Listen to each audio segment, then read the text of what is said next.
Lah kemudian ayat wala ta'kulu amwalakum bainakum bil batil ini adalah menjelaskan keharaman makan dengan hartanya orang lain dengan cara yang tidak diperbolehkan atau dengan cara yang batil. Di antara salah satu hikmah puasa itu adalah supaya orang itu menahan diri dari makan sesuatu yang diharamkan oleh Allah Subhanahu wa taala. Karena orang yang makan dengan cara yang diharamkan oleh Allah itu pasti uqiba fid dunya qoblal akhirat. Pasti disiksa di dunia sadurunge piyambak iku disiksa ning gone akhirat.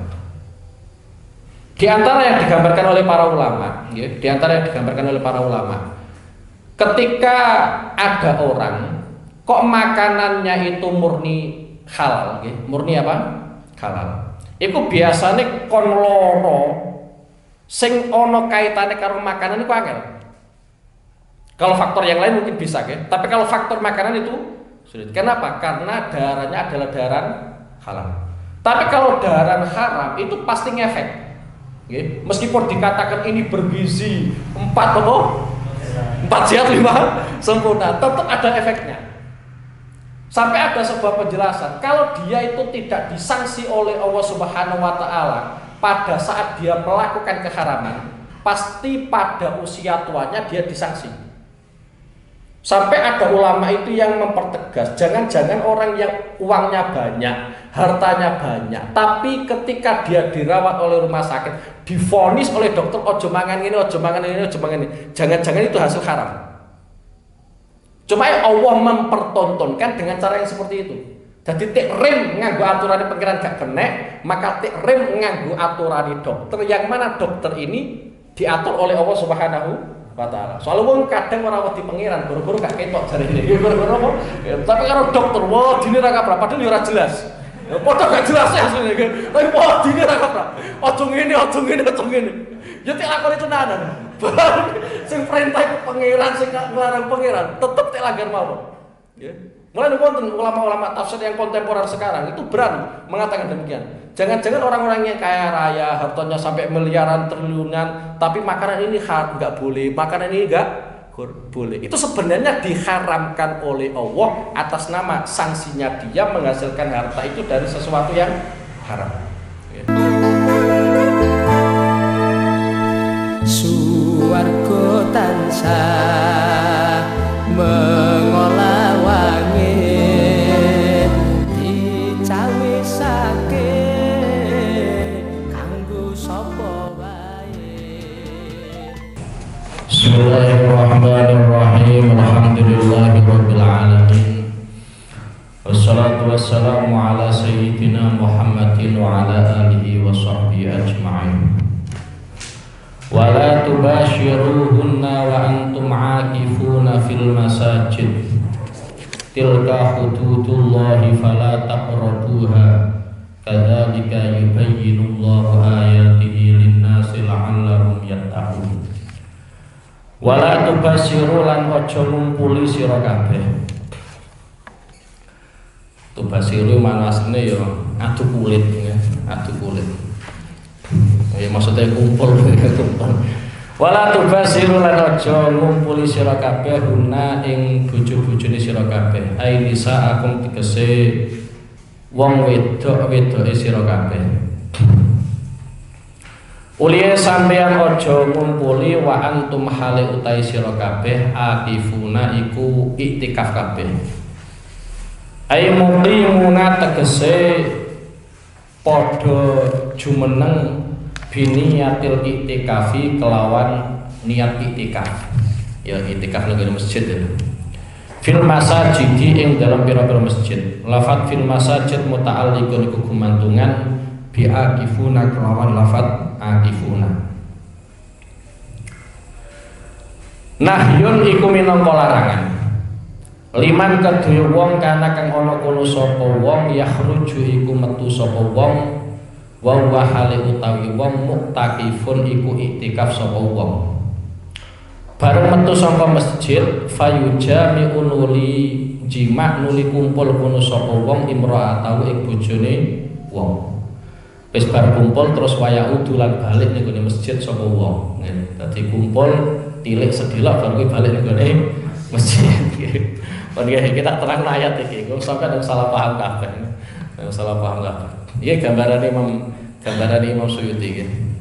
Dadi ayat wala tubasyiruhunna wa antum aakifuna fil masajid iki ayat yang menjelaskan kaitannya kondisi orang itu ketika iktikaf seperti apa. Yang sebelumnya itu ayat yang menjelaskan tentang puasa. Ya, karena memang kalau kita lihat dalam beberapa hadis, memang iktikaf itu ada kaitannya dengan puasa. Dari sisi apa? Dari sisi satu, yang namanya iktikaf itu diam di dalam masjid biqadri subhanallah. Jadi sampean meneng ning masjid kok luweh sangka wektu sampean ngucapno subhanallah itu sudah namanya iktikaf. Tapi ya kudu niat, nggih. Dadi sampean mlebu masjid nawaitul iktikafa. Nggih, dadi sampean nek ngaji ning masjid lho iku iktikaf terus, tapi nek sampean niati, ora sampean niati yo nganggur. Nggih, dadi iktikaf itu perlu apa? Niat, ya. Lah minimal iktikaf itu melebihi dari sampean maca subhanallah. Kan simpel subhanallah. Itu paling berapa detik tuh? Kalau melebihi dari bacaan itu baru dikatakan iktikaf. Kemudian ibadah iktikaf itu adalah ibadah yang sangat dianjurkan fi awakhiri Ramadan. Fi awakhiri Ramadan. Biasanya 10 terakhir dari bulan Ramadan. Mulane Kanjeng Nabi iku nek wis 10 terakhir saka wulan Ramadan itu sadda mizarahu wa aiqadha ahlahu. Jadi sarunge iku bapoi, maksudnya semangat ibadah. Ora kok semangat ning mall. Semangat apa? Ibadah. Wa aiqadha ahlahu. Keluargane tegugai. Iku nek 10 terakhir dari bulan Ramadan. Jadi sangat dianjurkan iktikaf. Kemudian ada sisi kesamaan antara iktikaf dengan puasa, yaitu sama-sama menahan. Kalau iktikaf itu menahan diri, istiqomah ning tempat yang namanya masjid. Sedangkan kalau puasa itu adalah menahan hawa nafsu dari makan, minum dan kumpul bojo. Mulane tantangannya kan hampir sama. Tantangannya puasa dengan tantangannya iktikaf itu sama. Sing iktikaf ya tantangannya kangen kumpul bojo. Sing poso ya padha kaya ngono. Wingi tak terangno kan. Wingi tak terangno kan ngeten nggih. Aturan puasa sebelum seperti yang kita lakukan. Yang namanya puasa itu kan kalau sudah melaksanakan sholat isya atau sudah tidur, meskipun setelah itu bangun lagi, itu kan sudah gak boleh makan, gak boleh minum, gak boleh kumpul bojo. Jadi sampean bayangkan, sahabat esok sampai sore kerja, maghrib buka. Engko nek ngisake kok kegasiin jam 7 wis ngisa. Berarti wis bar salat ngisa ora oleh mangan, ora oleh ngombe, ora oleh kumpul bojo. Padahal nahan sakmono suwe ini kangen bojo. Oleh tantangannya hampir sama ya. Lah, kaitannya dengan ayat ini gini ya. Iktikaf itu ada kalanya yang wajib. Jadi tasawuf di sini atau gambaran ayat ini wala tubasyiruhunna wa antum akifuna fil masajid itu adalah kasus iktikaf sing wajib. Semisal contohnya ngeten nggih. Aku nazar iktikaf selama 1 hari 1 malam. Nggih, 1 hari 1 malam. Berarti artinya dalam waktu 1 hari 1 malam itu saya jangan melakukan sesuatu yang diharamkan sebab iktikaf. Di antara yang diharamkan yaitu ngumpuli bojo. Betul loh. Lah ternyata pada perjalanannya semisal aku jam 6 esok iktikaf ning masjid sampai jam 12 awan. Bareng jam 12 awan kangen bojo, ngumpuli bojo. Lah ini enggak boleh. Ya, ini enggak boleh. Beda kalau sampai iktikaf biasa, iktikaf sunnah. Iktikaf sunnah semisal sampai mlebu masjid nawaitul iktikafa. Wis sampean meneng, nggih. Semisal untuk 5 menit sampean metu kangen karo bojone, kumpul karo bojone. Iki gak ngefek, ora masuk ayat wala tubasyiruhunna wa antum akifuna fil masajid. Kenapa? Karena iktikaf yang sunnah itu otomatis selesai cukup dengan sampean keluar masjid. Cukup dengan sampai keluar masjid. Sedangkan kalau iktikaf yang wajib seperti tadi ada durasi waktu. Saya nazar iktikaf selama 1 hari 1 malam. Lah yo mulai jam 6 bareng jam 12 kangen bojo aku kumpul. Lah ini ya enggak boleh. Lah kumpul bojo ini ki hukume haram. Tapi haram karena iktikaf. Nggih, haram karena apa? Iktikaf. Artinya tingkat keharamannya tidak seperti zina. Ngono sampai pada nuduh bojone dhewe kok zina lho Gus. Kok haram beda nggih. Dadi tingkat keharamannya itu tidak seperti zina. Sehingga tidak ada nanti ancaman-ancaman bagi orang yang berzina berlaku bagi orang yang iktikaf nggih. Wala tubasyiruhunna wa antum aqifuna fil masajid. Tilkal ahkamu al-madhkurah utai mengkon-mengkon hukum al-madhkurah tukang den tutur. Iku hududullah iku batese Allah. Hadda batese sinten Allah ha ing ikilah batas li ibadi krana pira-pira kawulane Allah. Tujuane liyakifu supaya kandhek utawa leren kono sapa ibad ing dalam sandinge batas. Fala taqrabu mongko aja parek-parek sapa sira ha ing batas. Lafat fala taqrabuha iku ablagu iku luwih mubalaghah, luwih dahsyat. Min la ta'taduha tinimbang lafat la ta'taduha. Ojo ngelewati wates sapa sira ha ing hadil hudud nggih. Nek ngelewati wates itu kan kira-kira bahasane marek tok wae apa bisa oleh nek bahasa la tak taduha. Soale la tak taduha iku ojo ngelewati wates. Berarti nek pas ning gone watese kan gak apa-apa nggih. Tapi kalau fala takruba ojo par-par wong mareki wae ora oleh apa meneh la koni. Ku rasa kan bahasa sing dilarang kok mareki lho Gus. Lakoni ya apa-apa ya. Al-mu'abbari kang ditembungake bi kelawan la tak tadua fi ayatin ukhra. Kadzalika kaya mengkono-mengkono penjelasan ai kama bayana. Tegese kaya oleh jelasake sinten Allah lakum marang sira kabeh mak ing perkara dzikira kang wis den tutur apa man. Yubayyinu jelasake sinten Allah ayatihi ing pira-pira ayati Allah linasi marang manungsa. Tujuane la'allahum supaya menungso iku yattaquna padha takwa padha wedi gunu sapa menungso mahari mau ing pira-pira perkara kang den haramake Allah. Wala taqulu amwalakum bainakum bil batili wa tudlu biya ilal hukami li taqulu fariqam min amwalin nasi bil itsmi wa antum ta'lamun. Wala takulu lan aja mangan sapa sira kabeh amwalakum ing pira-pira bondone sira kabeh bainakum ing dalem antarane sira kabeh. Ai la yakul. Tegese aja mangan sapa ba'dukum sebagiane sira kabeh malah ba'din ing bondone sebagian kang liya. Ya, antara satu dengan yang lainnya aja sampai mangan bondone dengan cara bil batili kelawan cara sing batil. Maksudnya batil ail harami tegese den haramake saran ing dalam cara syariat. Kasari koti kaya dening nyolong wal gosbi lan gosok.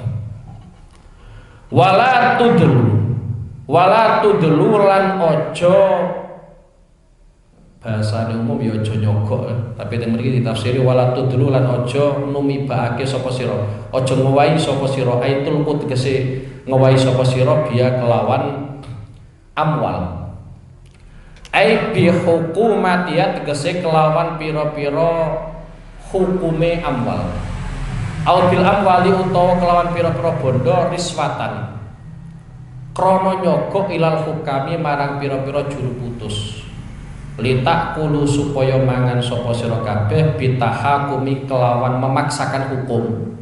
Bitahakumi kelawan memaksakan hukum fariqon ing secuil aito ifatan tegese secuil min amwalin nasi saking pira-pira bondone menungso mutalab bisi natur hale menganggo kabeh bil ismi kelawan dosa wa antum hale utai sira kabeh taklamu iku padha ngerti sapa sira kabeh ngerti annakum ing setune sira kabeh mubtiluna iku pira-pira wong kang nglakoni kebatilan pun nggih niki gen sampean ngerti sambungi ayat nggih gen ngerti sambungi ayat. Ayat sadurunge wala takulu amwalakum bainakum bil batil itu adalah ayat yang menjelaskan puasa. Orientasi dari puasa secara zahir itu adalah satu menahan dari makanan, minuman dan kumpul bojo nggih. Apa meneh kumpul bojone wong liya, kumpul bojo ora oleh gitu ya. Dadi mangan, ngombe, kumpul wedok. Wedok wis kumpul. Oke. Ini adalah menahan diri dari makanan. Kemudian ayat selanjutnya itu bahas soal makanan. Karena intinya ada poin kesamaannya? Kesamaannya adalah sampean pada saat puasa itu makanan diharamkan. Makanan itu diharamkan. Meskipun itu hartane sampean dhewe, berase sampean dhewe, iwake sampean dhewe, ndoke sampean dhewe, itu tetap haram atas nama apa? Puasa. Lah kemudian ayat wala taqulu amwalakum bainakum bil batil ini adalah menjelaskan keharaman makan dengan hartanya orang lain dengan cara yang tidak diperbolehkan atau dengan cara yang batil. Batil itu arti aslinya adalah sesuatu yang tidak akan menetap untuk selama-lamanya. Utawa cara gampang ini batil itu adalah sesuatu yang pasti akan bergeser. Pasti akan bergeser. Mulanya wong nganggur itu bahasa Arabnya adalah batolah. Wong nganggur itu adalah apa? Batolah. Karena gak jelas. Ini tak terangno kaitannya keharaman makan dengan cara yang batil. Di antara salah satu hikmah puasa itu adalah supaya orang itu menahan diri dari makan sesuatu yang diharamkan oleh Allah Subhanahu wa taala. Karena orang yang makan dengan cara yang diharamkan oleh Allah itu pasti uqiba fid dunya qoblal akhirat. Pasti disiksa di dunia saat durunge piyambak iku disiksa ning gone akhirat. Di antara yang digambarkan oleh para ulama, ketika ada orang kok makanannya itu murni halal, murni apa? Halal. Iku biasanya kon loro sing ono kaitane karo makanan iku angel. Kalau faktor yang lain mungkin bisa, tapi kalau faktor makanan itu sulit. Kenapa? Karena darahnya adalah darah halal. Tapi kalau darah haram itu pasti ngefek. Meskipun dikatakan ini bergizi 4 sehat 5 sempurna, tetap ada efeknya. Sampai ada sebuah penjelasan, kalau dia itu tidak disanksi oleh Allah Subhanahu wa taala pada saat dia melakukan keharaman, pasti pada usia tuanya dia disanksi. Sampai ada ulama itu yang mempertegas, jangan-jangan orang yang uangnya banyak, hartanya banyak, tapi ketika dia dirawat oleh rumah sakit, divonis oleh dokter ojo mangan ini, ojo mangan ini, ojo mangan ini, jangan-jangan itu hasil haram. Cuma Allah mempertontonkan dengan cara yang seperti itu. Jadi tik rem nganggo aturan pengiran gak kena, maka tik rem nganggo aturan dokter, yang mana dokter ini diatur oleh Allah Subhanahu wa taala. Soale wong kadang ora wedi pengiran, guru-guru gak ketok jarine. Guru-guru apa? Tapi karo dokter, wah dine ra kaprah, padahal yo ora jelas. Ya padha gak jelas ya asline. Tapi wah dine ra kaprah. Ojo ngene, ojo ngene, ojo ngene. Ya tik lakoni tenanan. Sing perintah pengiran, sing nglarang pengiran, tetep tik langgar mawon. Nggih. Mulai wonten ulama-ulama tafsir yang kontemporer sekarang itu berani mengatakan demikian. Jangan-jangan orang-orang yang kaya raya, hartanya sampai miliaran, triliunan, tapi makanan ini nggak boleh, makanan ini nggak boleh. Itu sebenarnya diharamkan oleh Allah atas nama sanksinya dia menghasilkan harta itu dari sesuatu yang haram. Ya, sampai lu serasa khawatir, ya. Meski aku mau nerangno tafsirannya para ulama mawon, ya. Kemudian lagi coro zaman biyen coro zaman biyen pancen teori ini dengan cara yang batil itu satu koyo dening nyolong, koyo dening gosok dan seterusnya nggih. Saiki yo gampang lah ya koyo dening apa korupsi dan seterusnya nggih. Terusane ayat iki sing paling penting kita terang tenanan nggih sing watu dulu biya ilal hukam litakulu fariqam min amwalin nasi bil ismi wa antum ta'lamun. Iki kaitane kalian nyogok nggih, kaitane kalian nyogok. Nyogok itu durung mesti haram nggih. Engko nek sampean dadi pelaku nanti sampean koreksi piyambak nggih. Karena yang bisa ngoreksi pastinya itu pelakunya.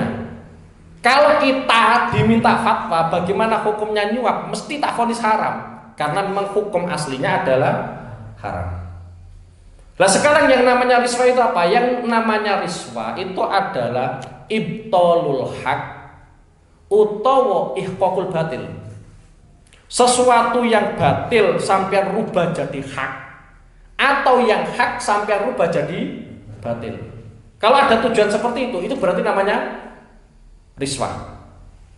Namanya apa? Suap. Namanya suap. Mulai zaman dulu itu suap sudah ada. Mulai zaman Kanjeng Nabi suap itu sudah ada.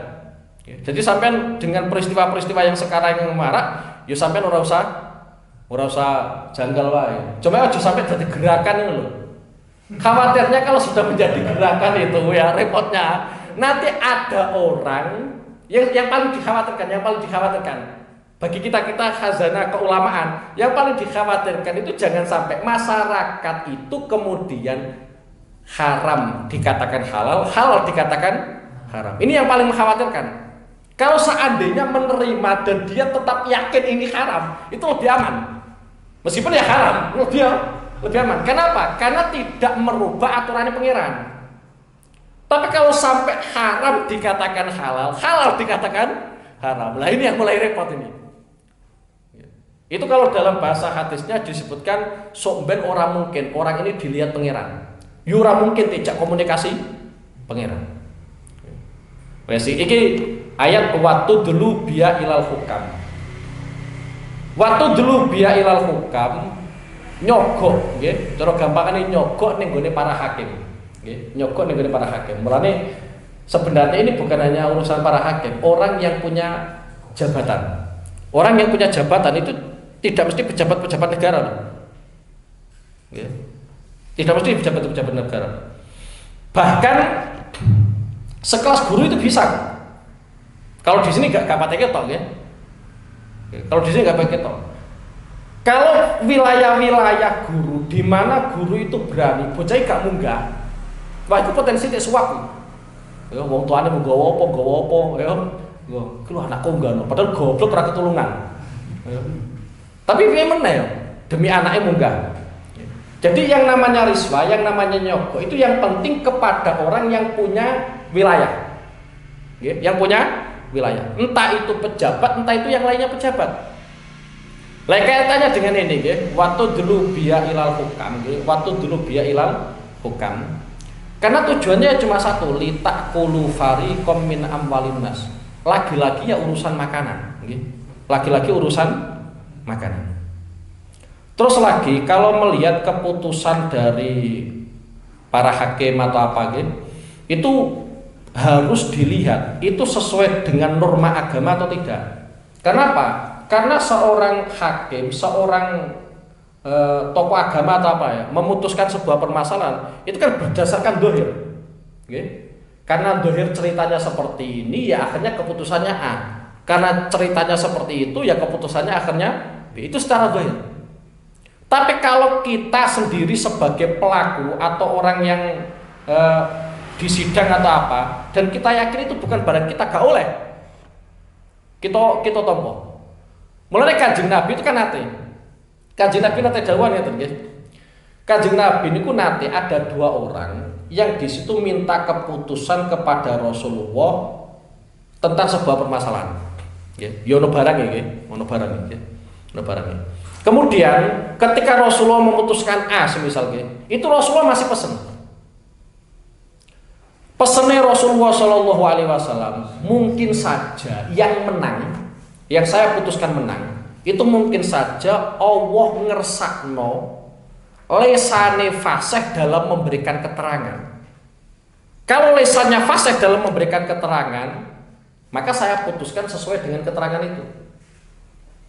Tapi kalau yang memberikan keterangan secara fasih ini dia yakin itu bukan barangnya, nggak boleh dia terima. Nggak boleh dia terima. Itu pesannya Rasulullah ketika sudah memutuskan. Karena seperti itu, kadang ono wong di hadapan qadhi, di hadapan hakim itu kalah dalam persidangan gara-gara rapat iso ngomong. Sedangkan sing salah ternyata pinter ngomong. Akhirnya sing salah di pengadilan dimenangkan, sing bener malah akhirnya ora dimenangkan. Sama seperti dalam bab fikih kan ada ya. Dalam bab fikih seperti ini misal. Ada bab fikih itu namanya ikrar. Ikrar itu adalah saya semisal saya mengakui sebuah barang yang mana barang itu miliknya orang lain. Contoh. Ya, contoh. Semisal aku ngomong sepeda iki.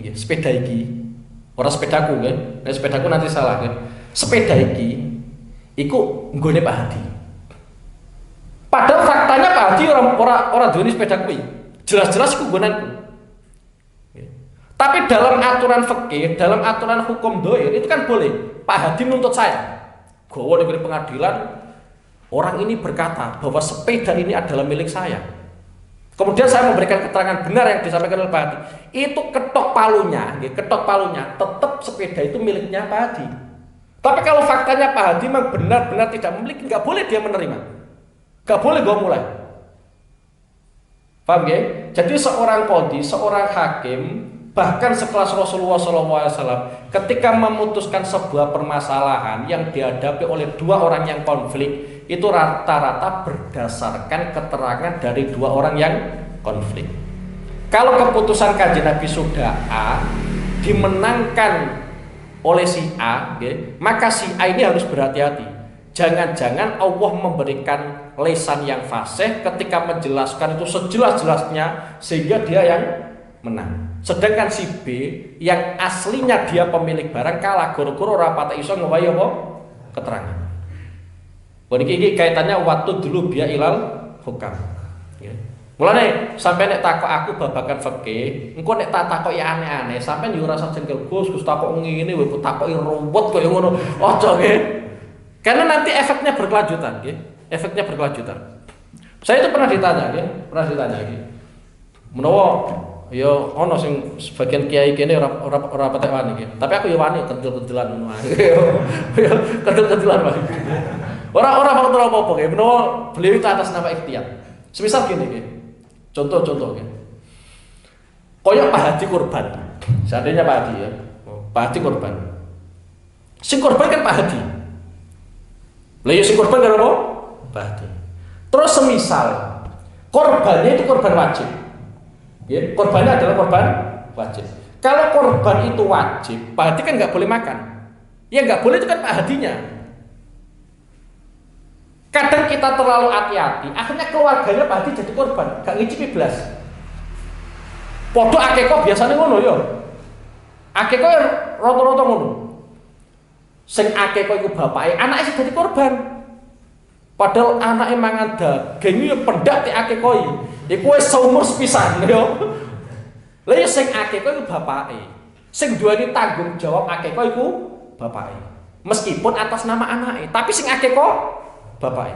Lah cara redaksi kitab itu kan haram bagi orang yang berakeko, bukan yang diakekoi. Haram makan. Itu saja akeko yang wajib. Sama seperti ini di antaranya ya. Padahal mikir tenan aku nek fikih mikir tenan. Repot kuwatir pun salah loh. Contoh lagi di antara seperti ini. Biasanya tren di kampung-kampung pun ini kene ora tau takok aku ya ora tau takok. Tapi sempat ada orang yang tanya, Gus piye Gus? Nek ono wong ngomong tek takoki. Nggo apa? Nggo wedhus, tek takoki kancane, iku gawe apa, Kang? Jawabane, iki gawe akeko. Nggih, iki gawe apa? Akeko. Itu rata-rata, nggih rata-rata. Biasanya kiai-kiai sing ikhtiyat tenanan nggih, hati-hati tenanan nggih. Hati-hati tenanan. Itu jadi korban wajib. Eling-eling nggih, jadi korban wajib dengan ucapannya iki akeko ya, atau iki korban itu otomatis jadi wajib. Tapi tetap kita harus sesuai dengan prosedur bahwa ini wajib. Kalau wajib haram dimakan, tapi hukum haram ini berlaku bagi orang yang korban. Artinya nek bapak sing korban berarti haram kanggo bapake, tapi anake yo jus dadine korban to, ora oleh melu mangan. Bojone ya sisan, mertuane ya sisan ora oleh melu mangan. Padahal harapannya anak, bapakku korban aku untuk daging akeh. Jebule. Ya, orang tuh apa-apa. Sama seperti ini kadang ya. Saya pernah mempraktekkan kok. Ya, memang tujuannya supaya saya enggak mamang kan. Contoh di antaranya semisal Pak Hadi korban. Ya, semisal Pak Hadi korban. Sing korban kan Pak Hadi. Daging itu tak weno sultan. Kadang dase tak semisal tak weno sultan. Itu kan gak apa-apa. Sing ora oleh kan Pak Hadine. Ya. Wis iki babagan fikih nggih. Ya karena seperti itu nggih, karena seperti itu. Aja sampai dalam aturan fikih itu kemudian nanti gara-gara kita tidak tahu jalurnya, efeknya nanti berkelanjutan sampai sing haram diarani halal, sing halal diarani haram nggih. Lah, saya seperti tadi ya, aja sampai jadi gerakan ya, aja sampai apa? Jadi gerakan. Jadi umpama sampai jadi pelaku ya pokoke ya haram ya haram ngono ya, haram ya haram. Nah, meskipun sampai pelaku, kowe tak amani tenan iki. Nek haram akoni apa? Haram ya. Terus lagi kaitannya waktu dulu biya ilal hukam itu gini ya, bahasan riswah ya. Dalam fikih itu kan aneh. Ada yang sesuatu ya, ma'uhibba ikta'uhu ya, tapi waharuma qabuluhu. Ada sesuatu itu bagi yang memberi itu boleh, tapi yang menerima tetap haram. Ada aturan seperti itu ya. Jadi yang memberi ya, ngewehno iku oleh, tapi yang diberi gak boleh menerima. Sehingga yang mendapatkan dosa siapa? Yang menerima. Contoh diantara yang digambarkan oleh para ulama, yang digambarkan oleh para ulama itu seperti ini. Semisal, ono pilihan petinggi, rong calon tok. Sing siji fasek gak ketulunan, ya. Gaweane fasek gak ketulunan. Siji ya fasik tapi gak nemen-nemen lho ya. Ya fasik ya kayak subuh kodok. Subuh kodok yang nguyah ngadeg terus. Sing model ringan-ringan gitu. Lah ini bagi sing fasik sithik malah fasik sithik. Itu boleh. Nggih. Atas nama pemilihan kepala desa oleh ngetokno duit, nyogok. Ya bahasa umumnya tetap apa? Nyogok. Tapi bagi orang ini oleh. Yang haram itu yang menerima. Ya. Tapi kalau bagi yang mau fasik overdosis mau ya, fasik overdosis bapak mau ya, itu ketika dia memberikan itu sudah gak boleh. Kenapa gak boleh? Karena untuk yang bapak itu gak layak. Yang fasik goro-goro nguyo ngadeg subuh kawanan, itu tetap layak karena tandingannya over. Jadi tidak semuanya kemudian yang memberi itu divonis haram.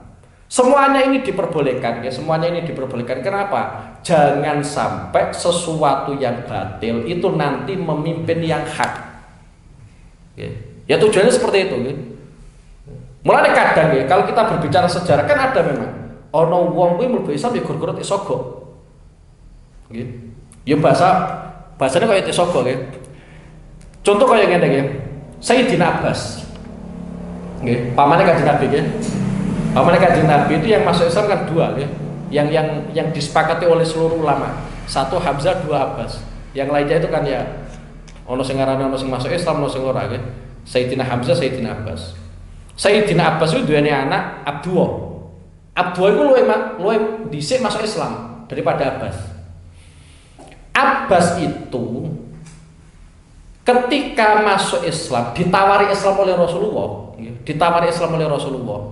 itu Abbas jaluk satu permintaan, aku gelem masuk Islam, tapi aku wae duit. Ya pas ketemuan Kanjeng Nabi kok duweni mas akeh, duweni duit akeh.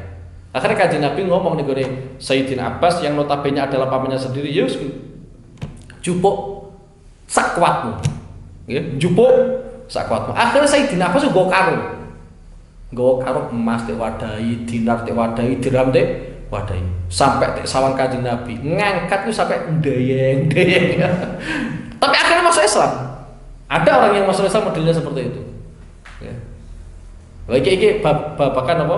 Ya sebagai iki ora tak terangno ya repot, tak terangno ya repot. Terus repot kapan ya? Waktu dulu biya ilal hukam ya. Tapi tujuannya mriki li taqulu fariqam min amwalin nas fil ismi wa antum ta'lamun ya. Yas'aluna. Repot kabeh saiki ora ngono ya ora dadi jarene. Ya ora ngono ora dadi ya ora apa-apa nek pancen jagomu iku layak. Aku ora kapan sapa-sapa kowe. Aku dicatet ditawari kono aku moh, ora usah. Aku netral wong putihan. Yas'aluna. Padha takon kono sapa sahabat ka ing sira ya Muhammad wa Muhammad. Anil ahillati saking pira-pira rembulan nggih. Anil ahillati saking pira-pira rembulan. Jampu hilalan iku jame lafat hilal. Pertanyaannya 5 krono opo tabdu ketok kono opo rembulan dagi kotan kelawan cemleret cilik. ya apa bulan tanggal 1 lho. Tsumma tazidun nuli tambah kono apa bulan hatta tamtalia sehingga dadi kebak kono apa bulan nuron apane cahayane. Summa ta'udu nuli balik kono apa rembulan kama badat kaya uli ngawiti apa rembulan. Wala takunu lan ora ana kono apa bulan ala halaten ing atase tingkah wahidaten kang siji kasamsi kaya dening srengenge. Kul ngucap sira Muhammad lahum marang wong akeh hiya utawi ahilla iku mawaqitu pira-pira wektu jamu miqatin iku jamae lafat miqat linasi kedhe menungso wektu sing manfaati kanggo menungso ya alamuna padha ngerti kono sapa menungso biya kelawan ahillah kelawan bulan auqati zarihim ing pira-pira wektune tandure menungso wa mata jirim lan dagange menungso wa ada di nisaihim lan itungane aja nisa wa ada di nasaihim lan itungane jatuh tempone menungso nalikane utang iki wa siyamihim lan posone menungso wa iftarihim lan mokae menungso wal haji lan haji. Lafat wal haji atfun iku atof ala nasi ing ate menungso ai yuklam tegese den kawerwi biya kelawan bulan waktu apa wektune haji. Falawistam marot mongko lamun tumerus kono apa rembulan ala halate ing atase siji tingkah lam yukraf mongko ra den kawerwi apa dalika mengkono-mengkono wektu. Pengih niki babagan bulan kuwi bar poso ya haji lho ya berposo haji. Iki bahas tentang waktu nggih.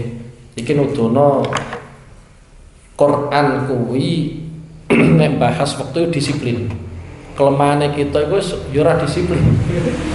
Kemarin kita ora disiplin. Kadang kumpul-kumpul jam itu, jadwalnya jam itu. Mana dene ning grup sing gawe jadwal padu ora aku. Komplek padu. Tenanan ya. Itu sangat disiplin. Rasulullah itu diantaranya kalau bahas sholat ya. As-sholatu awwalu waqtiha nggih rahmatullah nggih wa ausatu ridwanullah wa akhiruhu maghfiratullah. Pertama kuwi rahmate pangeran. Nek tengah-tengah waktu sholat atau tengah-tengah sampai lakoni pas tengah sholat ya, tengah apa waktu iku jenenge ridwanullah. Sing terakhir kemarin firatullah. Mulane kadang ana ulama-ulama kuwi milih salat itu akhir waktu. Nggih, akhir waktu. Ora gara-gara apa? Karena beliau-beliau sadar, saya pelaku dosa. Kalau pelaku dosa, maka yang paling diharapkan itu adalah pengampunan dari Allah dan akhir waktu itu adalah waktu pengapurane pengiran. Nek sampean kan pancen males. Oh beda meneh kualitas kita karo ulama itu dhewe. Iki pertanyaan dari sahabat ya. Sampai bulan ditakokno. Iki pentingnya pancen sahabat itu saya baca beberapa hadis ya, dan asbabun nuzul ya, asbabun nuzul tentang ayat Al-Qur'an itu memang benar-benar memanfaatkan Rasulullah sesuai dengan kapasitas Rasulullah. Ya. Sifat kapasitas Rasulullah itu nyebarno ilmu, nerangno Islam ya terangno kuwi. Ya. Pertanyaan itu ora kok teko terus njaluk subuh mboten. Ya. Ya ada satu orang, tapi rata-rata itu pasti soal hukum. Ya. Di antaranya kok iki ya. Sahabat itu takut ning gone Kanjeng Nabi tentang bulan. Hanya faktor dibandingkan kenapa nek srengenge iku mulai tanggal 1 sampai tanggal 30 tetep bunder ser. Sinare ya utuh. Kalau memang gak utuh gara-gara mendung. Tapi nek bulan kok awal mulane cilik dadi gede bareng tanggal 14. Okay. Malam 14 itu bunder ser. Itu yang dimaksud hatta tamtali anuron sampai bulan kuwi cahayane full. Iku malam 14. Malam 15 itu skalon. Jadi purnama itu adalah malam 14. Kenapa? Karena malam 29, malam 30 bulan gak ketok. Okay. Malam 29, malam 30 itu bulan gak ketok. Jadi ketok itu mulai tanggal 1 sampai tanggal 28. Berarti nek separuh berarti malam 14, orang malam 15. Tadi sampai ngarani ke malam 15, iki ya pancen ora pate maca Quran. Ya. Iki tak terang tenanan nggih. Lho ngono kok dibandingno karo apa? Karo srengenge.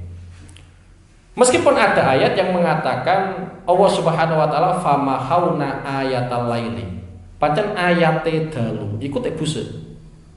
Dadi nek delok sejarah bulan, iku tahu bulan ku tanding tenanan karo srengenge. Dadi ya percaya full. Nggih. Tapi tek busuk. Mereka kadang ono gambar apa koyo wong sila jarene yo.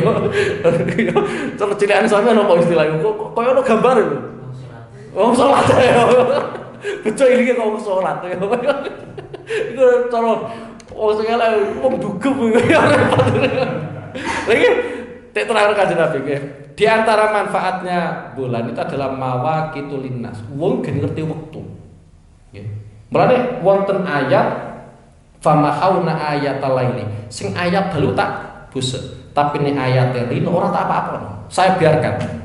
Tujuane litabtahu fadlan min rabbikum. Supaya sampean pun rino mergawe.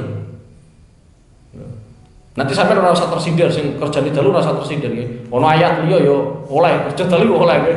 Iki nerangno ayat sing terusane mau nggih. Kenapa sing ayat rino yakni srengenge kenapa kok ditetapkan orang tek busuk pengiran belas nggih iku tujuane litabtahu fadlam min rabbikum supaya kalian semua iso kerja.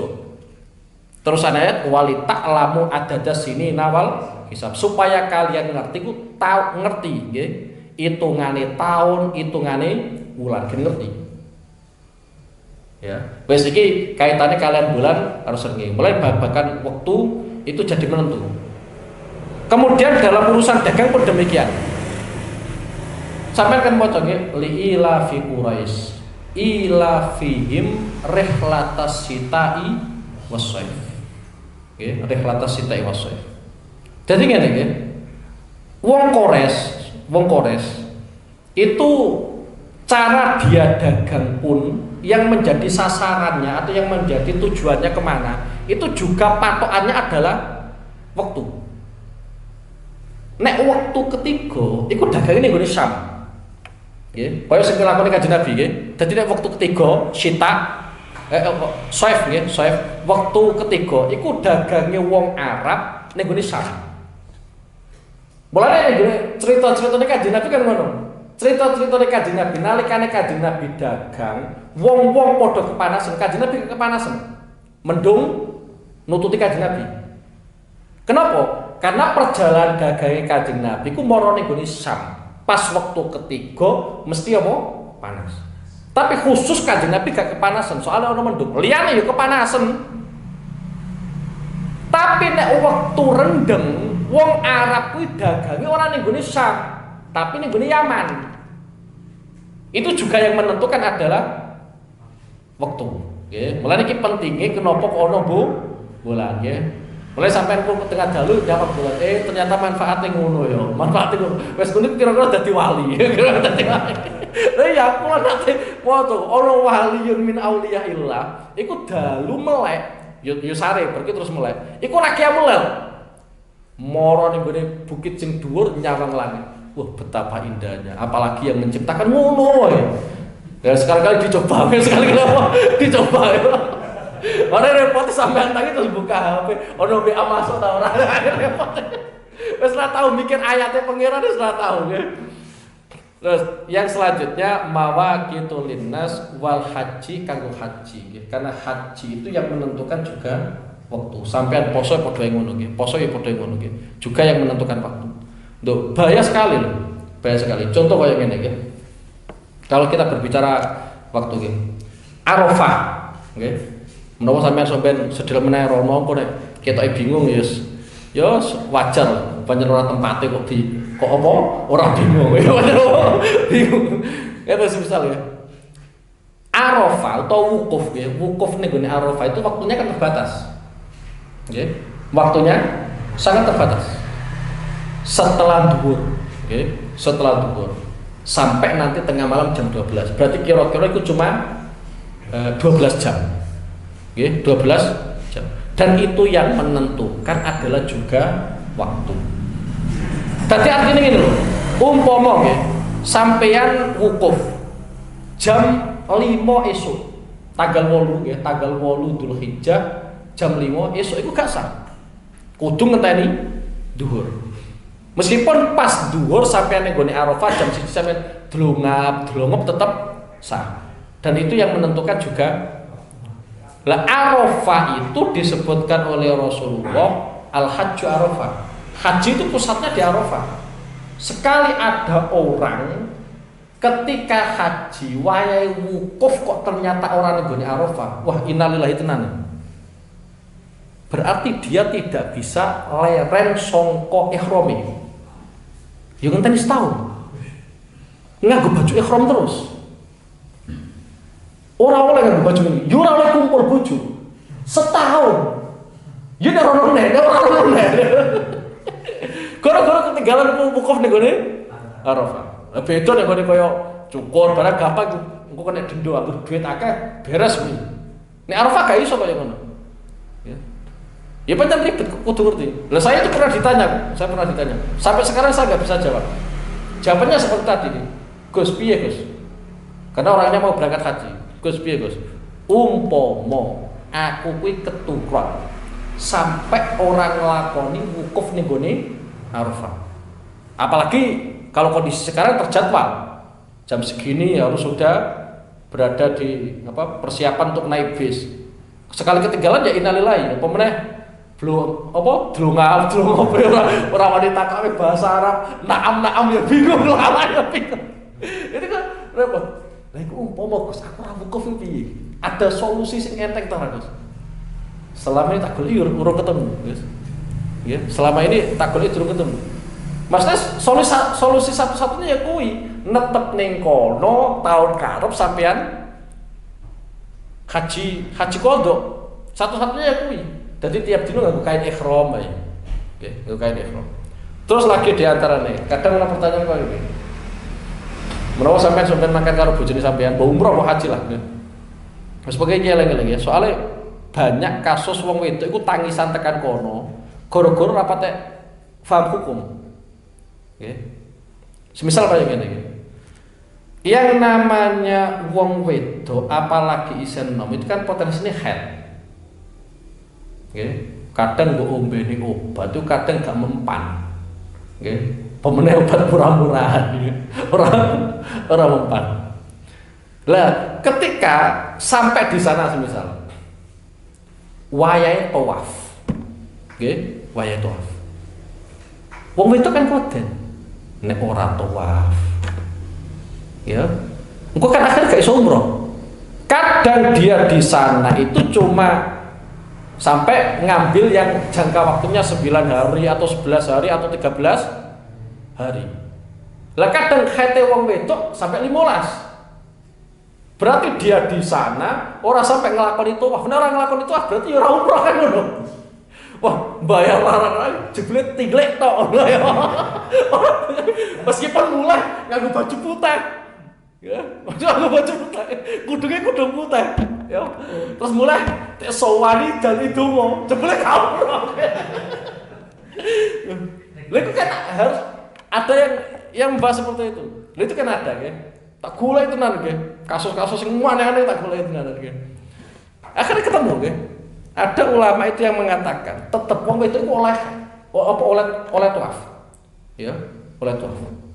Dia terkena hukum haram dalam urusan mlebu masjid, urusan mlebu apa? Masjid. Nek tuafnya tetap sah. Soalnya nek ora mbok golekno hukum koyo ngene ki repot tenan. Lebayar waktunya di sana itu cuma 9 hari. 9 hari kadang patang dino ning gone Medina, sing 5 dino ning gone Mekah. Oke. Lah hete lagi metu. Biasanya hete sampai 10 dino, 15 dino. Waktu 5 hari kan gak mungkin. Het 15 dino terus sumpel itu ya gak iso. Lha golek hukum-hukum sing koyo ngono. Ya menawa ono ya golek obat golek pil ta apa sing sekirane pacos pleng ora apa-apa itu ya. Karena li ajli ibadah ya. Dadi sampean umpama duwe bojo isih head pas ketepaan rono kok ternyata head ya golekno obat ya. Dadi iku enggak masalah. li ajli ibadah lil maslahah mboten napa-napa. Daripada tangisan iku ono. Nggih. Oh, wedok rek. Nek kono buingu tangisan tenan. Nggih. Bismillahirrahmanirrahim. Walaisa lan ora ana apa albiru apa perkara sing apik. Iku bi antakku kelawan yen to nekani sapa sira kabeh albuyuta ing pira-pira omah min duhuria saking gurine omah. Fil ikhrami ing dalem nalikane ihram bi ayyunakibu gambare kelawan to bolongi sapa sira kabeh. Fiha ing dalem gurine omah nakban ing bolongan. Tadkhuluna kang mlebu sapa sira minhu saking bolongan. Wa takhrujuna lan metu sapa sira kabeh. Wa tatruku lan ninggalake sapa sira kabeh albaba ing pintu wa kanulan ana kono sapa wong Arab iku yafaluna padha agawe sapa wong Arab zalika ing mungkon-mungkono antaktul buyuta min duhuriya wa yasamuna lan padha nyono kono sapa wong Arab hu ing dalek birron ing kaapian walakinnal birra lan angin tetapi ing kaapian aidal birri tegese wong kang apik iku man wong ittaqo kang takwa kono sapa wong Allah ing Allah bitarki mukhalafatihi kelawan ninggalno nulayani perintah Allah. Waktu lan nekani sapa sira kabeh albuyuta ing pira-pira omah min abwabiya saking pintu-pintune omah fil ikhrami ing dalem nalikane ihram ka ghairi kaya liyane ihram. Pergi niki tak terangno nekani omah iki sampai nek mertamu iku kudu duweni akhlak. Sekali ra duweni akhlak iku tinjue oleh tinju oleh pun. Ngeten iki tak critakno peristiwane wong zaman jahiliyah. Wong zaman jahiliyah itu unik panjenengan, unik. Mereka itu koyok-koyok membuat adat yang pada akhirnya koyok-koyok sudah di syariat. Nggih, koyok-koyok sudah di syariat. Sehingga ketika orang lain melakukan yang tidak sesuai dengan perilakunya, itu divonis wong liya ku elek. Lah kasus yang mriki babagan ihram. Dadi wong jahiliyah iku duweni adat, wong nek wis niat ihram, nggih, niat ihram mbok haji, mbok umrah, nggih. Mulane ning kene terusane wal haji terus walaisal birru bi antatul buyuta min duriya. Karena masih ada kaitannya dengan haji. Dadi wong jahiliyah iku nek wis niat ihram, nawaitul hajja wa ahramtu bi lillahi ta'ala. To nawaitul umrata wa ahramtu bi lillahi ta'ala. Iku nek mlebu omahe sapa wae, entah itu rumahnya sendiri ataupun bahkan rumahnya orang lain, iku lewat guri omah. Nggih, nek cara kene butulan. Butulan nggih. Guri tapi ora samping, tetep guri lho. Nggih. Nek orang guri iku kudu metu saka dhuwur, dadi kudu gawe ondo. Nggih, dadi yang diperbolehkan ya, metu saka guri butulan guri utawa saka dhuwur. Dadi ana tanggane. Ya. Itu bagi orang-orang yang ihram. Sehingga ada peristiwa kadang ana omah kuwi ora duweni butulan, dipaksa harus ana butulan karena adat yang ada. Lah adat yang seperti itu kemudian divonis oleh orang-orang jahiliyah itu adat yang terbaik. Sekali ada orang tidak melakukan seperti itu, maka itu dianggap nggih, padha lah sampeyan niku. Anggere wong mati 7 dina. Asline umpama ora ngono kan ya ora apa-apa to. Tapi jajal sampeyan wanita ora. Jajal ora sampe ngono. Rasa-rasa. Bodone pewangan ra gelem ngajekno. Wah, aku tau krungu ngene iku. Karo bodone gelem wong wis mati ra gelem ngajekno. Ya Allah. Asline biasa-biasa wae. Padahal awal mulanya ya adat, nggih. Nah, jangan sampai terjadi seperti itu. Quran itu sering mengingatkan seperti itu, gitu. Jadi ojo sampai adat-adat yang sudah berjalan, meskipun faktanya apik lah, meskipun faktanya apik, ojo sampai kemudian kalau ada orang tidak melakukan seperti itu kemudian sampean vonis elek. Okay. Kasus yang seperti di ayat ini kan seperti itu. Awal mulanya ya adat. Dadi wong kuwi nek ihram pengen mlebu omahe sapa wae, iku kudu lewat guri utawa lewat dhuwur. Nek lewat dhuwur iku kudu ana ondone. Lah itu diklaim oleh mereka sesuatu yang baik adalah nekani omah lewat guri. Kemudian diingatkan oleh Al-Qur'an walakinnal birra manit taqwa. Wong sing apik iku sapa? Wong sing takwa. Takwane dengan cara nuruti perintah Allah. Nuruti perintah apa? Iku waqtul buyuta min abwa Iya, sampai nek nekani omah iku lewat dalan ngarep, lewat pintu nih. Ya sih. Jadi ngeten ya. Kalau ada ayat-ayat Al-Qur'an yang menjelaskan ada sebuah adat kok diklaim oleh orang-orang tertentu itu yang terbaik. Adat ya, adat. Bukan syariat ya. Adat kemudian diklaim oleh orang-orang tertentu menjadi sesuatu yang baik. Maka itu biasanya justru yang baik itu sebaliknya. Contoh kayak tadi, orang jahiliyah mengklaim kalau orang itu sudah ihram, maka cara mendatangi rumah, entah rumahnya sendiri ataupun rumahnya orang lain, lewat jalan guri. Tapi justru yang baik adalah sebaliknya, ikut tetap metu dalan ngarep. Mosok mertamu kok metu dalan guri. Pas ketepaan wongi atus kan yo rame iki. Ya rame lho. Ya. Mulane kudu lewat ngarep. Kowe salam nggih. Assalamualaikum ngono. Ping telu ketok ora jawab, ya wis. Mulane. Ya parani kok sore kok ora ono ya wis. Mulane. Ya kesusu WA wae beres ya. Ora. Wattaqulan wedya sapa sira kabeh Allah ing Allah lakum supaya sira kabeh kudu tuflihuna iku padha bejo sapa sira kabeh. Tafusuna tegese bejo sapa sira kabeh. Ngono wae. Allah salli wa sallim iman